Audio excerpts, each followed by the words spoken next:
बिस्मिल्लाहिर्रहमानिर्रहीम। अस्सलाम वालेकुम नाजरीन, आपका मेज़बान अली रज़ा अरशद सोहरवर्दी प्रोग्राम तौबा इस्तग़फ़ार के साथ आपकी खिदमत में हाजिर।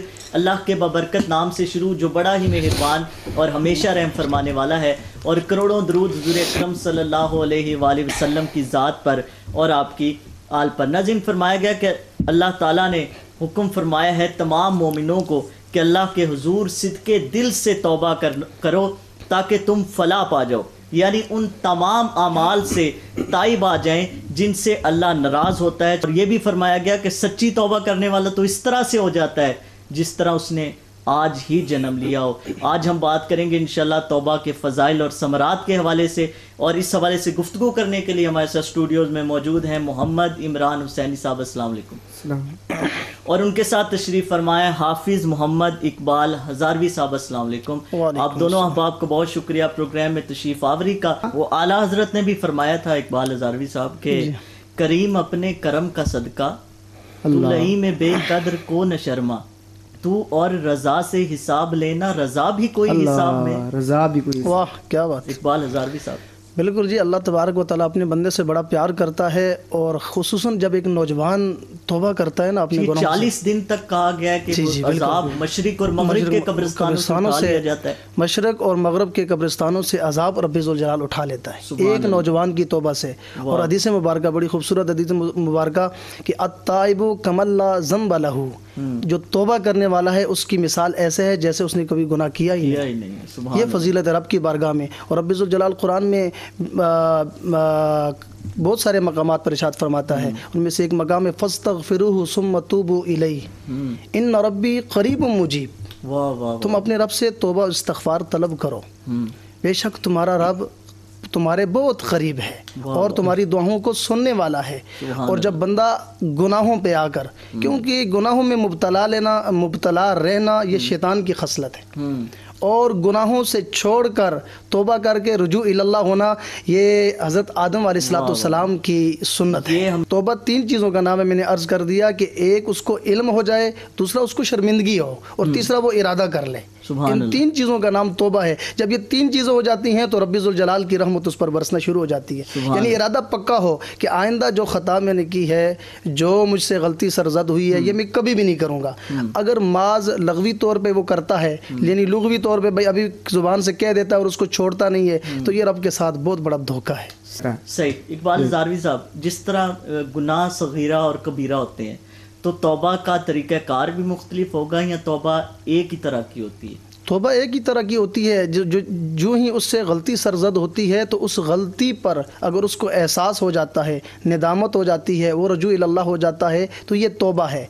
और बाज़ सगीरा गुनाह ऐसे होते हैं कि वो नेकियों की वजह से, यानी नेक अमल करने की वजह से जो है ना वो माफ़ हो जाते हैं, लेकिन जो गुनाह कबीरा होते हैं ना उसके लिए तौबा ज़रूरी है। अच्छा, उसमें भी फिर ये मामला है ना कि तौबा इंसान करता रहे, लेकिन अगर किसी का हक खाया है, किसी के साथ जुल्म और ज़्यादती की है, जब तक वो शख्स माफ़ नहीं करेगा उस वक्त तक तौबा कबूल नहीं होगी। बिल्कुल। दो देखें ना, एक हुकूकुल्लाह है और एक हुकूकुल इबाद है। हुकूकुल्लाह तो अगर रब्बी ज़ुल जलाल चाहे तो अपनी अता से, उसके अपने फजलो करम से उसे माफ़ फरमा दे, लेकिन जो हुकूकुल इबाद है, जैसे हम गीबत करते हैं, हसद है, झूठ बोलना है, किसी पर इल्ज़ाम तराशी हम करते हैं, और तरह तरह के जो हम गुनाह करते हैं जिनका ताल्लुक़ अगर हुकूकुल इबाद से है, तो जब तक उस बंदे से माफ़ी नहीं मांगी जाएगी उस वक्त तक वो माफ़ नहीं होंगे। और इसमें यह भी है, उलमाए कराम ने ये बयान किया है कि अगर ज़्यादा कसरत के साथ रब्बी ज़ुल जलाल की बारगाह में इस्तग़फ़ार किया जाए, और जिस शख्स की गीबत की है अगर उसके लिए दुआ इस्तग़फ़ार करेगा तो अल्लाह तबारक व तआला उसके इस्तग़फ़ार की वजह से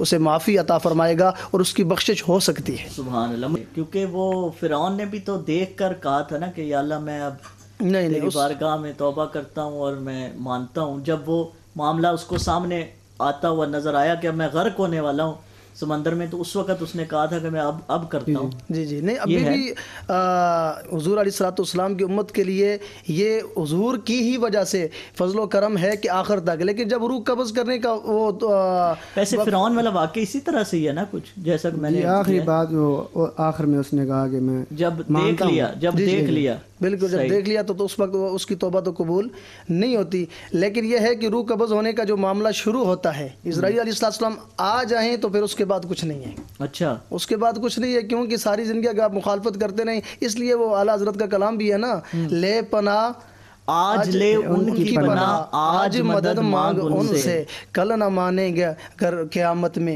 مانے گیا. میں ابھی میرے پاس 1 منٹ ہے، میں اس کو ذرا اس میں آپ کو پڑھ کے جو ہے وہ سنا دیتا ہوں. آخر میں ایک دعا بھی ہو جائے گی.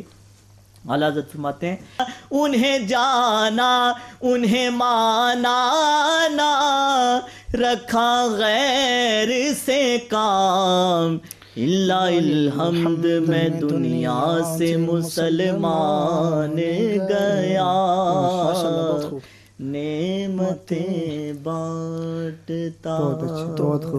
بہت خوبصورت. اب دیکھیں اس کے لیے وقت ہے، ابھی ہم اللہ سے جو ہے نا وہ معافی مانگے.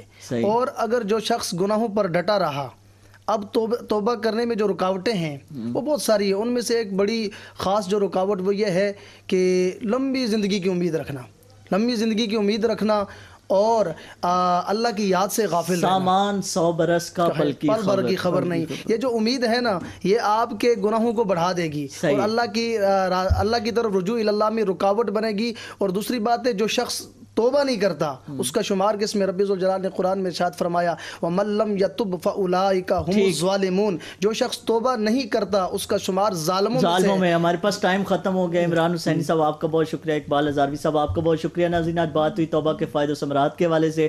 اللہ تبارک و تعالیٰ سے دعا ہے کہ جو کچھ کہا سنا گیا اللہ تعالیٰ حقیقی معنوں میں ہمیں اس پر عمل پیرا ہونے کی ہمت اور توفیق عطا فرمائے. اللہ تعالیٰ آپ کی زندگی میں آسانیاں پیدا کرے، آسانی تقسیم کرنے کی ہمت اور توفیق عطا فرمائے. مجھے علی رضا ارشد سہروردی کو اور روز نیوز کی پوری ٹیم کو اجازت دیجیے. انشاءاللہ آپ سے ملاقات ہوگی اگلے پروگرام میں نئے مہمانوں اور نئے موضوع کے ساتھ. اپنے حلقہ احباب میں اپنے عزیز و اقارب کا بہت سا خیال رکھیے گا.